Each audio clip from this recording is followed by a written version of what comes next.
Bonjour mesdames, bonjour messieurs et bienvenue à cette nouvelle vidéo de ma chaîne YouTube. Euh, c'est toujours un plaisir de vous parler, c'est toujours un plaisir d'échanger avec vous et merci à tous ceux qui me font l'honneur de m'écouter tous les jours puisque je suis à presque une publication maintenant chaque jour. Donc je vous prie de bien vouloir bien vous installer et de partager cette vidéo au maximum pour qu'on ait un maximum d'abonnés ou un maximum de vision. Et pour les thèmes d'aujourd'hui, nous allons parler de quoi? S'il faut publier une vidéo chaque jour, il faudrait bien qu'on parle de l'actualité pour ne pas être déconnecté de la réalité et pour ne pas être toujours attaché aux faits historiques ou aux faits géographiques très loin de nous. Donc, il serait souhaitable, en fait, nous pensons que dans nos prochaines vidéos, nous allons toujours parler du contexte qui peut être historique, géographique ou sociologique, mais nous allons également faire un clin d'œil à l'actualité. Donc, l'actualité va désormais faire partie prenante de cette vidéo, va faire partie de cette projection vidéo. Pour aujourd'hui, de quoi est-ce que nous allons parler? En ce qui concerne l'actualité, il y a une nouvelle qui me réjouit et que j'aimerais partager avec vous. Une nouvelle du point de vue médical venant du côté de l'Afrique. Une découverte médicale qui fait fureur. Donc, si vous êtes intéressé, si vous êtes très intéressé, que vous voulez en savoir plus, je vous dis de cliquer sur la cloche de notification, de vous abonner et surtout de partager. Et en deuxième temps, qu'est-ce que nous allons voir? Nous allons parler de l'Afrique francophone. Nous allons parler des richesses dont regorge cette partie. Donc voilà pour aujourd'hui les deux parties qui vont nous intéresser. Donc je vous prie de vous installer une fois de plus confortablement et de partager cette vidéo. Et je vous dis dans un instant.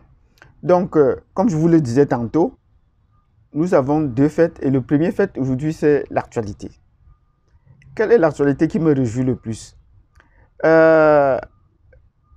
C'est le fait que le professeur Mouyembe de la République démocratique du Congo, qui est chargé des recherches biomédicales, a découvert donc le traitement de la maladie Ebola. Et je dis bravo à l'Afrique. Bravo à l'Afrique. Parce que nous ne devons plus toujours laisser les maladies prospérer chez nous et attendre que le résultat, et attendre que les remèdes viendront d'ailleurs. Non.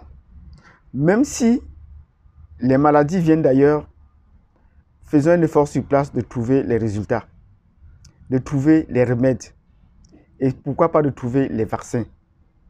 Le chemin sera long, mais on va y aboutir. Parce que vous voyez toute la longue traversée du désert que nous avons. Vous voyez au moment où nous reportons, c'est aujourd'hui, ce 29 qu'il a annoncé l'application de ces remèdes qui est effectif à plus de 99%. Donc si la maladie est déclarée tôt, et que vous rentrez dans un centre de santé, vous prenez ces remèdes, vous serez soigné. Ça, c'est une victoire pour l'Afrique. Est-ce que nous avons besoin d'une confirmation ailleurs? Non. Tant que le résultat est effectif sur le terrain, nous devons l'utiliser pour nous. Et tout le monde le sait aujourd'hui, non pas seulement dans les pays concernés, que ce sont des maladies qui ont été des maladies importées. Et là, des gens vont nous parler de la théorie conspirationniste. Ben, nous sommes sur le terrain, nous sommes des Africains et nous savons de quoi il est question. Nous savons comment, tout au long de l'histoire, les Européens ont transporté dans leur mission civilisatrice les maladies. Et nous sommes les seuls, peut-être aujourd'hui sur la planète, à avoir résisté, même s'ils sont allés partout ailleurs. Des populations, des tribus indiennes ont été carrément décimées par des maladies importées. Et vous le savez très bien, et ça se dit dans l'histoire. Et jusqu'à aujourd'hui, les peuples indiens, en Amérique du Nord particulièrement, ou en Amérique latine comme en Argentine, ont complètement disparu sous le fait de la colonisation par les maladies. Parce que c'est un combat génocidaire dont certains peuples sont en train de mener contre les autres, mais qu'ils ne le disent pas. Je dis une fois de plus merci au professeur. Et je dis ça arrive à un moment où beaucoup de travaux ont été faits. Le professeur Pataroyo en Équateur avait découvert le vaccin contre le paludisme. On a testé, on a testé à plusieurs reprises, il fallait l'améliorer. Il est mort sans que ce résultat soit accrédité, sans qu'on ait reconnu ces résultats. Pour l'AZT, il a été découvert, les professeurs égyptiens, congolais ont découvert. Ben, on a toujours testé sur le sida, on a toujours dit que ce n'est pas très effectif. Mais qu'est-ce que là, les formules améliorées qu'on continue d'utiliser dans les autres centres. J'ai dit merci. Merci à tous ceux qui participent au développement propre de l'Afrique. Nous n'avons pas besoin de validation ailleurs. Donc, sur ce, nous allons suivre cette actualité et les résultats qui vont porter sur le terrain. Et vous comprenez bien comment une maladie peut être en Afrique et qu'à Londres, on tient une conférence sur la maladie Ebola.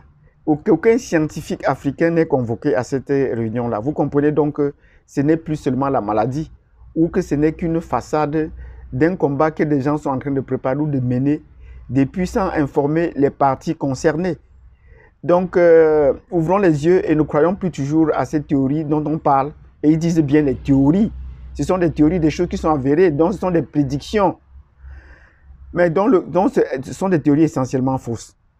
Sur ce, nous allons suivre cette actualité en ayant le cœur qui bat la chamade, qui se réjouit parce que là, beaucoup de millions de personnes seront sauvées.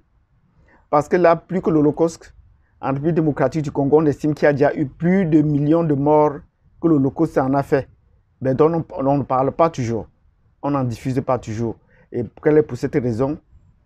Bon, les raisons sont multiples et c'est vous qui allez en savoir. Vous pouvez en parler, vous pouvez en chercher à en trouver. Nous allons parler de ça dans une prochaine vidéo. Et dans la deuxième partie de ma vidéo, donc si cette information vous a plu, vous mettez un pouce.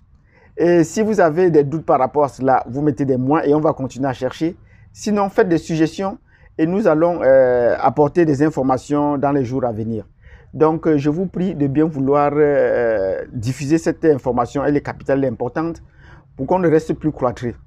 Donc, invitez le maximum de personnes à s'abonner. Et sur ce, nous allons passer à la deuxième thématique. C'était sur la présentation de l'Afrique francophone. Dans les précédentes vidéos, nous avons parlé de l'Afrique, nous avons fait un bref parcours historique sur lequel nous reviendrons. Ce n'est pas que c'est fini, mais on a fait une ébauche des différents jalons de l'Afrique, de la présentation du nom à venir, de baptiser ou de rebaptiser. Et on a présenté les différentes parties de l'Afrique, la diversité dont nous recouvrons. Nous n'avons pas besoin d'une diversité autre que celle que nous avons déjà en Afrique. Nous avons déjà une diversité propre en Afrique, au regard des différentes régions géographiques, au regard des différentes régions linguistiques. Mais en nous focalisant sur l'Afrique francophone, nous allons dire que l'Afrique francophone est une exception en Afrique. Une exception du point de vue très positif. J'aurai un discours vraiment positif sur l'Afrique. Une distinction particulière dans toute l'Afrique. Parce que, vous voyez-vous, dans les régions de l'Afrique comme l'Afrique du Nord, le français vient en concurrence avec l'arabe. Donc, progressivement, le français a été poussé dans ses retranchements. Et il y a des pays comme l'Algérie qui, de temps en temps, sortent de la francophonie et qui en parlent. Des pays comme la Mauritanie qui poussent le français au second degré, qui ne veulent pas en parler. Donc, voilà des situations des pays francophones en Afrique du Nord. En Afrique, en Océanie, dans l'océan Indien, je vous en prie, le français, vous savez que le français est plus au niveau universitaire et qu'ils ont déjà dans le français de tous les jours ce qui s'appelle le créole, qui est un français, mais malgré les colonies, anglaises, le créole est resté la langue la plus courante parce que les déformations de la langue anglaise n'ont pas eu autant d'effet que les déformations de la langue française pour donner le créole. Ce qui fait que malgré la multiplication des langues comme l'arabe dans la région, comme une forte population hindoue avec des croyances hindoues, pour communiquer couramment, c'est encore le créole, un dérivé du français qui a cours dans ces régions.